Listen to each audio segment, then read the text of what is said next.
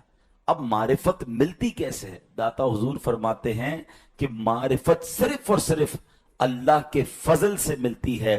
جس پر اللہ پاک فضل فرماتا ہے اس کو معرفت عطا فرما دیتا ہے۔ ہم اللہ سے جمعہ کا دن ہے، دعا کرتے ہیں کہ مولا ہمیں بھی اپنی معرفت عطا فرما، ہمیں تیری سچی پہچان عطا فرما۔ کائنات کی سب سے لذیذ چیز اے اللہ تیری معرفت ہے۔ اے اللہ ہمارے دلوں کو بھی تیری معرفت کا نور نصیب فرما۔ اب بات یہ ہے کہ یہ ملے کیسے؟ کوئی کورس ہے، کچھ کوشش کرنی ہوگی۔ علماء نے اس کو بھی تفصیل سے لکھا ہے۔ ہاں، سب سے پہلی چیز علماء نے لکھی کہ اللہ پاک کا فضل کیسے مل سکتا ہے۔ حضرت داتا علی حجویری رحمت اللہ تعالی علیہ فرماتے ہیں جب بندہ اپنی ہستی کو مٹا دیتا ہے تو اسے معرفت ملتی ہے، اور اسے معرفت حال کہتے ہیں، یعنی جو میں یہ ہوں، میں وہ ہوں، سب کچھ میرا ہے۔ جب بندہ اس کو مٹاتا ہے نا اور اپنے آپ کو رب کی بارگاہ میں محتاج بنا دیتا ہے تو پھر اسے معرفت ملتی ہے۔ اب یہ انا اور تکبر جس کے اندر ہے نا اس کو اللہ کی پہچان نہیں ملتی۔ پہلے انا کو مٹائیں، پھر دیکھیں انشاءاللہ کیسے اللہ کی معرفت کا نور دل میں آتا ہے۔ مٹ جائے یہ خودی تو وہ جلوہ کہاں نہیں۔ یہ خودی مٹ جائے نا تو جلوہ ہر طرف نظر آنے لگ جائے گا۔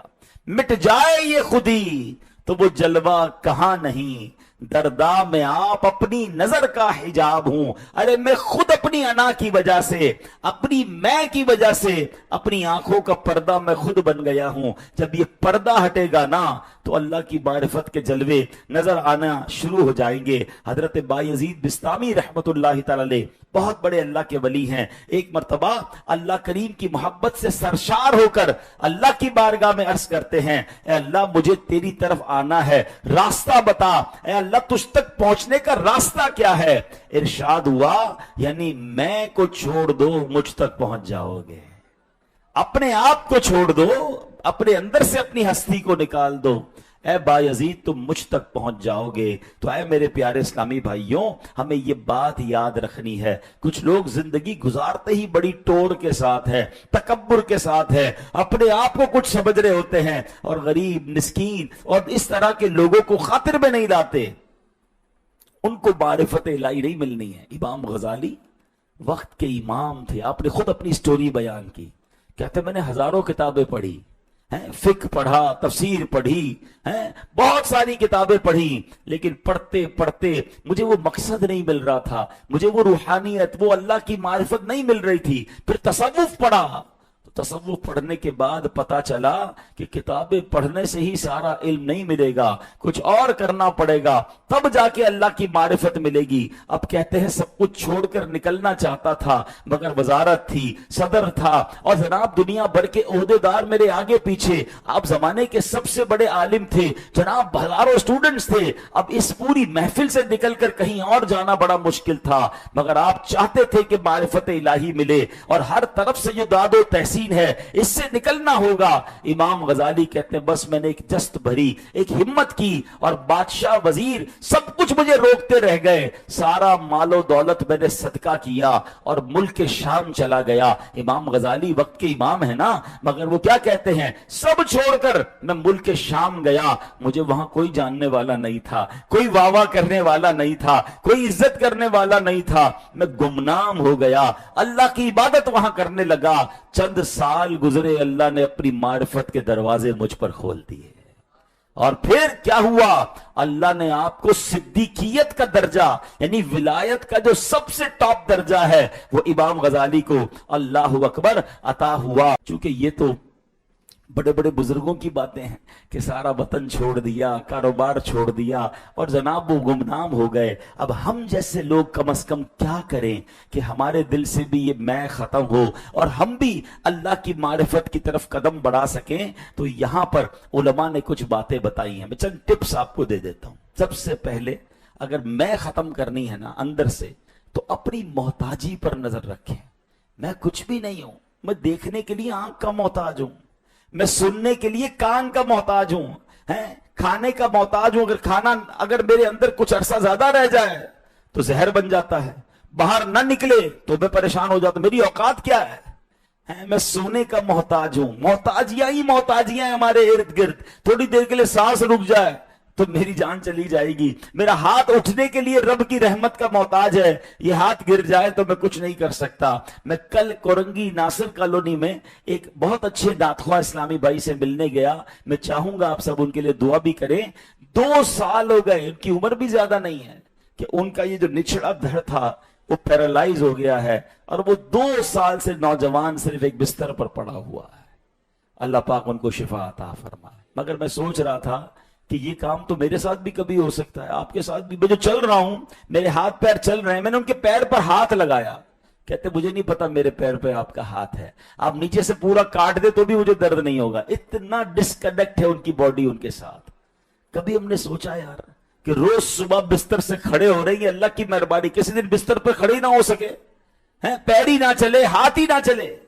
تو بندہ یہ محتاجیاں جب یاد رکھتا ہے نا کہ میں رب کا محتاج، اس کی مہربانی کا محتاج ہوں، تو پھر اس کے اندر سے میں جو ہے وہ ختم ہو جاتی ہے. حدیث پاک ہے، میرے آقا فرماتے ہیں اللہ پاک جس کے ساتھ بھلائی کا ارادہ فرماتا ہے اس پر اس کے عیب ظاہر کر دیتا ہے.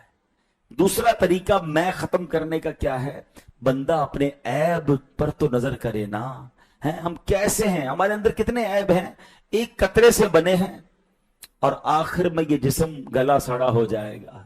چند سانسوں کی زندگی ہے، پیٹ میں گندگی اٹھائے گھوم رہے ہیں. ہمیں جب پھوڑے پھنسیاں نکل آتی ہے چہرہ کتنا عجیب ہو جاتا ہے. ہم وہی انسان ہے نا. اچھا تھوڑی سی گرمی میں کھڑے ہو جائیں، اتنا پسینہ ہو جائے کہ اپنے جسم سے بو آنے لگ جاتی. اتنے تو عیب ہیں ہمارے اندر. پھر کس بات کی اکڑ ہے، کس بات کی میں ہے؟ کاش یہ بات ہمیں جو ہے وہ سمجھ آ جائے.